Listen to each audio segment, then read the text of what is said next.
दोस्तों, सबसे पहले सब्सक्राइब करें, नोटिफिकेशन बेल दबाएं और सबसे पहले वाली ऑप्शन ऑल करें, जिससे हमारी आने वाली नई वीडियो की नोटिफिकेशन आपको फ़ौरन मिल जाएगी। जय श्री राम भक्तों। दोस्तों, ये कहानी ऐसी है कि अगर आदमी सोचे कि वह कुछ अपराध करके बच जाएगा तो वो गलत सोचता है। इस कहानी को पूरा सुने और बताएं। चलिए कथा की ओर चलते हैं। आज की कथा है एक दोस्त का दूसरे दोस्त से धोखा और उसकी पत्नी। आइए कथा श्रवण करें। बहुत समय पहले की बात है। एक गांव में कहीं संपन्नता थी तो एक कोने में विपन्नता भी थी। उसी जगह पर दो मित्र रहते थे जिनका नाम था श्यामू और रामू। श्यामू दुष्ट था। वह रामू से जलता था, किंतु उससे दोस्ती का दिखावा करता था। एक दिन श्यामू ने रामू से कहा, दोस्त, सुना है आजकल कपड़ों का व्यापार करने में बहुत पैसा है। चलो कपड़ों का व्यापार करने शहर की ओर चलें। रामू तैयार हो गया।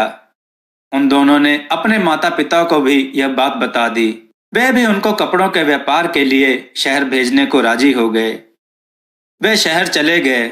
उनका कपड़ों का व्यापार बहुत अच्छा चला। रामू का व्यापार इतना अच्छा चला कि श्यामू को ईर्ष्या होने लगी।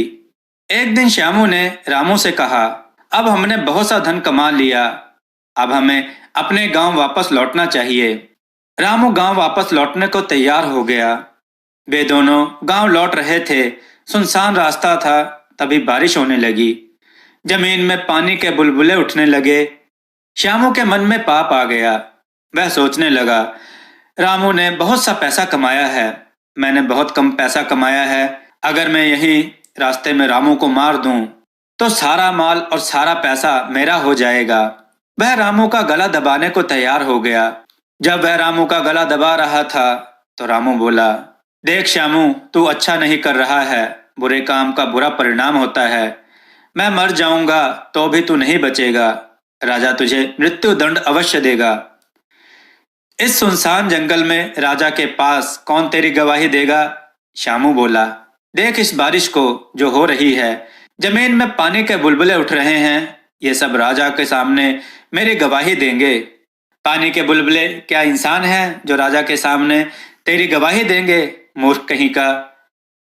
रामू की बात को सुनकर श्यामू बोला।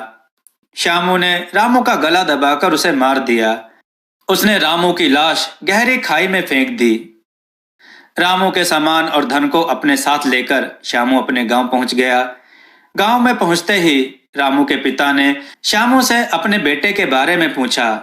वह बोला, चाचा जी, हम दोनों कपड़ों का व्यापार साथ साथ करते थे। रामू बुरे लोगों की संगत में पड़ गया। उसने जो धन कमाया गलत कार्यों में खर्च कर दिया। अब वह वहां गरीबी में जीवन बिता रहा है। इस घटना को बीते काफी समय हो गया। सब इस बात को भूल ही रहे थे कि एक दिन श्यामू अपनी पत्नी के साथ कहीं घूमने निकल गया। उस समय बारिश हो रही थी। पानी में बुलबुले उठ रहे थे। इस दृश्य को देखकर श्यामू को रामू के कहे शब्द याद आ गए।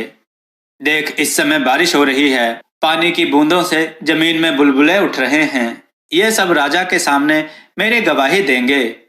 भला पानी के बुलबुले राजा के सामने कैसे गवाही दे सकते हैं? यह कहकर श्यामू ठहाका मारकर हंसा। क्या मतलब? आश्चर्य से श्यामू की पत्नी बोली। श्यामू ने उसे पूरी बात बता दी और यह भी चेतावनी दी कि वह किसी और के पास इस बात को ना बताए। दूसरे दिन श्यामू की पत्नी घाट पर पानी भरने गई। पानी भरते भरते उसने अपनी प्रिय सखी को यह बात बता दी। उसने अपनी सखी से सौगंध ली कि वह इस बात को किसी को न बताएगी, किंतु उसकी सखी ने यह बात अपनी दूसरी सखी को बता दी और उसने औरों को ना बताने की सौगंध ली। ऐसा होते होते बात रानी की दासी तक पहुंच गई। वह रानी की प्रिय दासी थी। उसने रानी को यह बात बता दी और उससे सौगंध ली। अंत में रानी से राजा को भी इस बात का पता चल गया। राजा ने श्यामू को दरबार में हाजिर होने की आज्ञा दी। पहले वह इस बात से इनकार करता रहा, किंतु राजा के कड़े शब्दों को सुनकर उसने अपना अपराध स्वीकार कर लिया। राजा ने उसे मृत्यु दंड की सजा दी। दोस्तों, कोई भी बुरा काम करके इंसान यह सोच ले कि वह बच सकता है तो कभी नहीं बच सकता। इसलिए अच्छे कर्म करें। दोस्तों, आपको ये मेरी कथा कैसी लगी? अपने विचार और सुझाव कमेंट में जरूर दें। हमारी कथाओं को लाइक करें, हमारे चैनल को सब्सक्राइब करना ना भूलें। हमारी कथाओं को शेयर जरूर करें, जिससे लोगों को अच्छा ज्ञान प्राप्त हो। जय श्री राम भक्तों।